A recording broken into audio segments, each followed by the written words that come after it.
Hello, and welcome to drawing this super cute dinosaur birthday card. I often sketch first and then make adjustments, like I did on this card, and then I follow through by tracing with a marker.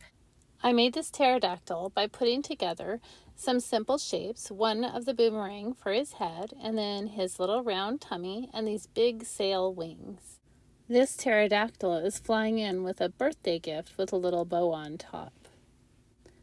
I wanted to keep it simple and yet still have it feel like a party, so I chose to do 3 different classic dinosaur shapes. And although I know the pterodactyl is not a dinosaur, the pterodactyl is definitely included in the spirit of this card. So my second dinosaur I made was a classic bony dinosaur with a ruffled head.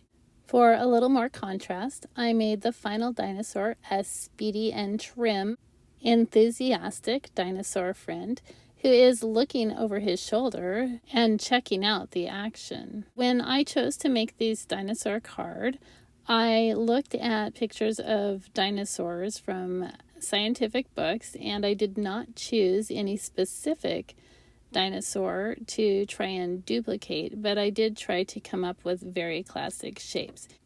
If you are also making a dinosaur card and your dinosaur lover has a very specific dinosaur, like maybe a T-Rex that they absolutely love, you could take a look at some doodles, or you could take a look at some actual scientific pictures of a T-Rex or whatever dinosaur you're thinking of, and just break down the shape of the actual dinosaur into smaller shapes that are more manageable, and then that way you can get a really nice idea of the shapes that go into the dinosaur, which makes it a lot easier to do a doodle.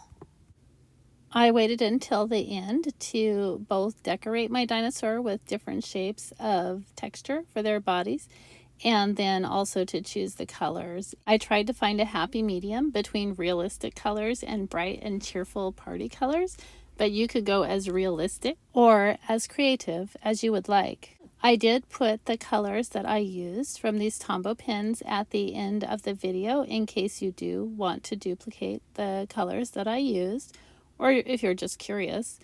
And I do leave the colors at the end of every video.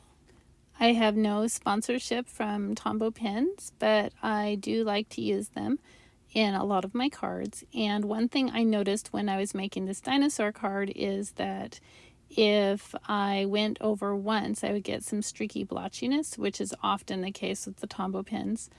And so I just went over it several times to make a smoother color. So you'll see every single time I colored something, I went over it several times. Often in my videos, you'll see I go just once over, but I'll go in very straight parallel lines to try and avoid that issue with the splotchiness, but I do really find that it evens out beautifully if I'll go over a few different layers, and then it looks really nice. If you're interested in seeing another dinosaur card that I made with a whole different kind of dinosaur, then check out my birthday card playlist or my animal playlist. Just a little more color, and then these dinosaur friends are ready for their birthday party. If you decide to make a dinosaur birthday card, I'd love to hear about it down in the comments. If you'd like to see more doodles for card art and bullet journals, please like and subscribe. Thanks for watching. Happy doodles!